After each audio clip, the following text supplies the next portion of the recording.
Wah, sering dibully kualitas mesinnya, Yamaha menegaskan akan membawa mesin yang berbeda-beda di setiap tes wildcard untuk mencari yang terbaik. Memang ya, pabrikan kalau duitnya banyak, sumber dayanya unlimited.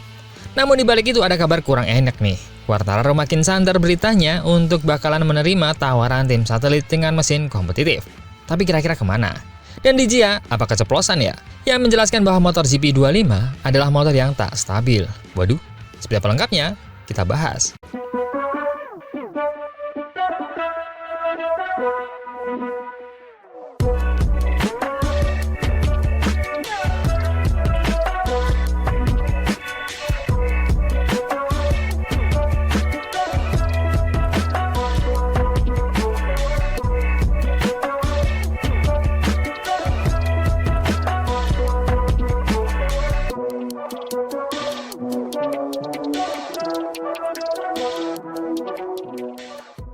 Jangan sampai ketinggalan update tentang MotoGP dari TNT. Dengan cara ketik hashtag MotoGP di kolom pencarian agar kamu bisa mendapatkan pilihan berita menarik yang kamu cari. Mesin V4 terbaru milik Yamaha kini menjadi sorotan besar di pedok MotoGP setelah melalui proses pengembangan panjang dan kompleks. Mesin yang pertama kali diuji oleh Augusto Fernandez sebagai wildcard di MotoGP San Marino ini bukan satu hasil rancangan tunggal, melainkan puncak dari berbagai versi eksperimental yang telah diuji selama berbulan-bulan. Menurut Direktur Teknis Yamaha Max Bartolini, proyek ini telah melewati banyak prototipe untuk menemukan keseimbangan terbaik antara tenaga, karakter mesin, dan juga kontrol pengendalian. Yamaha berencana terus memperbaharui spesifikasi mesin V4 tersebut dalam 2 kesempatan wildcard Fernandez berikutnya di Sepang dan Valencia. Setiap kemunculannya akan membawa konfigurasi berbeda untuk memvalidasi data langsung di lintasan. Di Misano, Fernandez berhasil menunjukkan potensi positif dengan finish ke-14 saat debut balapan penuh dengan mesin baru. Hasil yang cukup menjanjikan mengingat ini adalah motor masih dalam tahap awal pengujian. Fernandez menilai jendela performa mesin V4 masih sempit, mudah berubah dari stabil menjadi sulit dikendalikan. Namun secara kecepatan, motor ini sudah menunjukkan potensi dengan selisih lap tercepat kurang dari 1 detik dari Fabio Quartararo. Sementara itu, Andrea Dovizioso menilai 2 aspek paling menonjol dari mesin baru ini adalah pengereman dan traksi yang jauh lebih baik dibandingkan dengan konfigurasi inline-4 sebelumnya. Meski begitu, reaksi pembalap Yamaha terhadap mesin V4 baru ini beragam. Fabio Quartararo menilai belum ada peningkatan signifikan di area yang paling dibutuhkan. Sedangkan Alex Rins melihat arah pengembangan yang cukup menjanjikan. Yamaha sendiri masih menahan performa puncak mesinnya demi menjaga reliabilitas dan juga kemudahan analisis data, sehingga top speed Fernandez dan Quartararo masih menjadi yang terendah di Misano. Kendati belum diumumkan secara resmi, banyak pihak di pedok meyakini Yamaha akan menggunakan mesin V4 secara penuh pada musim 2026, dimulai dari debut kompetitif di Buriram. Mesin ini juga dipersiapkan untuk menyesuaikan regulasi baru 850cc pada 2027. Dovizioso menyebut prototipe V4 ini sudah menjadi dasar kuat sesuai arah teknis MotoGP modern, terutama dalam menghadapi karakter ban dan aerodinamika masa kini. Menurut Direktur Yamaha Racing Paul Pavesio, langkah menuju konfigurasi V4 adalah keharusan agar Yamaha dapat bersaing setara dengan pabrikan lain seperti Ducati dan KTM. Dengan sumber daya besar dan kemampuan riset yang luas, Yamaha tidak kesulitan mengembangkan berbagai konfigurasi mesin. Proyek V4 ini bukan sekedar mengikuti tren, melainkan investasi strategis untuk mengembalikan Yamaha ke puncak MotoGP dengan teknologi yang lebih modern, bertenaga, dan kompetitif. Memang ya, selama penjualan motor matic Yamaha laris, maka bikin banyak model mesin V4 bukan sebuah halangan bagi Yamaha.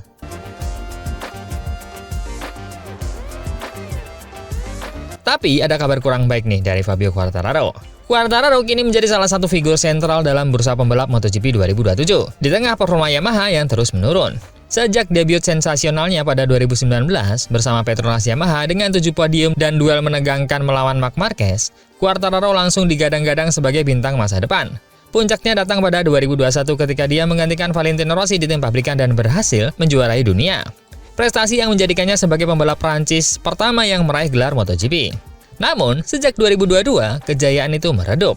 Yamaha kehilangan arah pengembangan. Dan meskipun Quartararo masih mampu bersaing dengan Pecco Bagnaia hingga akhir musim, dominasi Ducati membuatnya gagal mempertahankan gelar. Sejak saat itu, Yamaha belum lagi memenangi balapan. Sementara Quartararo terus frustasi dengan keterbatasan motornya.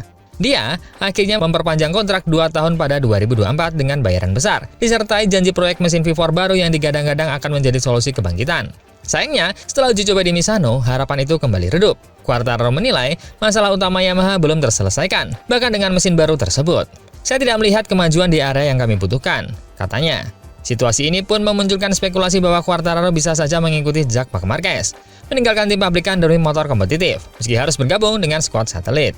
Langkah Marc Marquez pada 2023 memang mengubah paradigma MotoGP. Dia meninggalkan kontrak mahal Honda untuk bergabung dengan Gresini Ducati tanpa gaji besar. Lalu memenangi 3 Grand Prix di 2024 sebelum direkrut tim pabrikan Ducati dan merebut gelar ke-7 pada 2025. Kesuksesan itu menjadi inspirasi bagi banyak pembalap top, termasuk Pedro Acosta dan kini Quartararo, yang mulai melihat tim satelit bukan lagi sebagai pilihan kelas 2, melainkan jalan strategis untuk menuju motor pemenang. Saat ditanya tentang kemungkinan mengikuti jejak Marc Marquez, Quartararo tak menutup peluang. Kita harus selalu mempertimbangkan berbagai hal, katanya kepada DAZN. Saya masih merasa pantas berada di tim pabrikan, tapi semua bergantung pada bagaimana Yamaha bekerja dengan motor barunya. Dengan kontrak yang habis pada 2026, keputusan Quartararo akan sangat bergantung pada hasil proyek V4. Apakah Yamaha benar-benar bisa kembali kompetitif atau tidak? Yamaha sendiri sejatinya memiliki sumber daya besar untuk bangkit.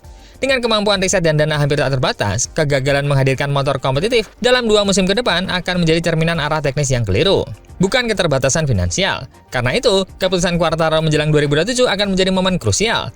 Tetap setia menunggu kebangkitan Yamaha atau mengikuti jejak Marc Marquez untuk kembali meraih kemenangan, meski harus bersama tim satelit. Saga masa depan Fabio Quartararo pun kini resmi dimulai. Nah, kira-kira bakalan kemana nih? Trackhouse, VR46 atau Gresini, Tech3 atau LCR?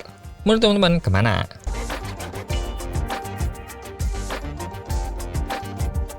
Berita ketiga, ada di Gia nih yang mengatakan bahwa GP25 tak stabil. Apa keceplosan? Di tengah perbincangan besar mengenai perubahan teknis yang dilakukan Ducati pada motor pabrikan Pecco Bagnaia, pembalap VR46 Racing Fabio Di Gia justru mengalihkan fokus ke hal yang fundamental, ketidakstabilan performa Desmosedici GP25. Bagi Fabio Di Giannantonio, atau yang akrab disapa sebagai Di Gia, masalah utama Ducati musim ini bukan sekedar siapa yang mendapatkan versi mesin atau aerodinamika terbaru, melainkan bagaimana motor itu berperilaku secara tidak konsisten dari satu hari ke hari berikutnya. Dia menilai performa GP25 yang fluktuatif membuat pembalap sulit membangun kepercayaan diri, bahkan saat kondisi tampak ideal. Saya, Ducati, dan tim bekerja keras untuk memahami apa yang sebenarnya terjadi dengan motor ini, ujar dia saat akhir pekan di Mandalika. Kami ingin tahu mengapa performa motor ini tidak selalu sama. Kadang luar biasa, kadang benar-benar tidak bisa dikendalikan. Kami masih butuh waktu untuk menemukan jawabannya. Musim 2025 seharusnya menjadi langkah besar bagi Di Gia. Setelah dipromosikan ke spesifikasi pabrikan penuh, musim 2025 seharusnya menjadi langkah besar bagi Di Gia.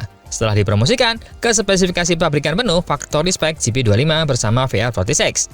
Namun, alih-alih mendapatkan peningkatan yang konsisten, dia justru kerap menghadapi perilaku motor yang sulit ditebak. Dalam satu akhir pekan, motornya bisa tampil sangat cepat. Tapi beberapa jam kemudian, performanya bisa menurun drastis tanpa perubahan setelan besar. Kami masih berusaha memahami mengapa motor ini tidak memberikan perasaan yang sama setiap kali kami turun ke lintasan. Saya berusaha memberikan feedback seakurat mungkin, tapi terkadang jawabannya tidak jelas. Fenomena ini bukan hanya dialami Di Gia, bahkan pembalap sekali Bagnaia juga menghadapi inkonsistensi serupa. Sementara Marc Marquez yang juga mengendarai GP25 justru tampil lebih stabil berkat penggunaan paket aerodinamika terbaru yang berbeda dari rekan-rekannya. Namun Di Gia, perbedaan paket bukanlah akar masalah. Dia menegaskan bahwa GP25 sendiri adalah motor yang kompleks dan sensitif, di mana sedikit perubahan pada kondisi lintasan, suhu, ban bisa membuat karakter motor berubah drastis. Saya rasa Marc Marquez sedang berada di jalur yang tepat, tapi ini selalu terjadi sepanjang tahun.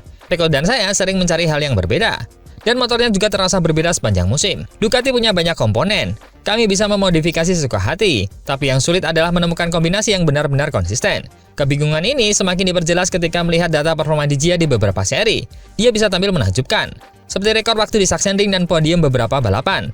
Namun kemudian kesulitan besar di seri berikutnya. Contohnya di Motegi, dia membuka akhir pekan dengan posisi kelima latihan Jumat, bahkan di depan Bagnaia. Tapi keesokan harinya langsung terpuruk ke posisi 22 di sesi latihan terakhir, dan finish ke-13 di kedua balapan. Saya hanya ingin menemukan cara agar tim bisa mendapatkan perasaan yang konsisten terhadap motor. Saya tidak mencari komponen dari motor tahun lalu atau tahun ini. Saya hanya ingin menemukan feeling yang pasti, sesuatu yang benar-benar bekerja di setiap sesi. Menurut dia, GP25 bekerja dengan baik. Motor itu cepat, luar biasa, dan stabil. Bahkan mampu menandingi siapapun di lintasan. Tapi juga jendela performanya bergeser sedikit saja, seluruh karakter motor bisa berubah total. Ketika kami mendapatkan sensasi yang tepat, potensinya luar biasa. Kami sudah menunjukkan di beberapa balapan, tapi masalahnya, jendela performa itu terlalu sempit. Sedikit perubahan saja bisa membuat semuanya hilang. Bagi pemenang MotoGP Qatar 2023 ini, masalah ketidakstabilan GP25 bukan sekedar soal teknis, tapi juga psikologis. Dia mengaku frustasi sekaligus belajar menjadi lebih sabar menghadapi situasi yang sulit diprediksi. Tahun ini, saya belajar banyak soal kesabaran, ungkapnya. Karena perilaku motor berubah-ubah begitu cepat. Jujur saja, pada hari Jumat di Jepang, saya merasa bisa bertarung untuk podium. Tapi 10 jam kemudian, saya bukan siapa-siapa. Sulit untuk menerima kenyataan seperti itu.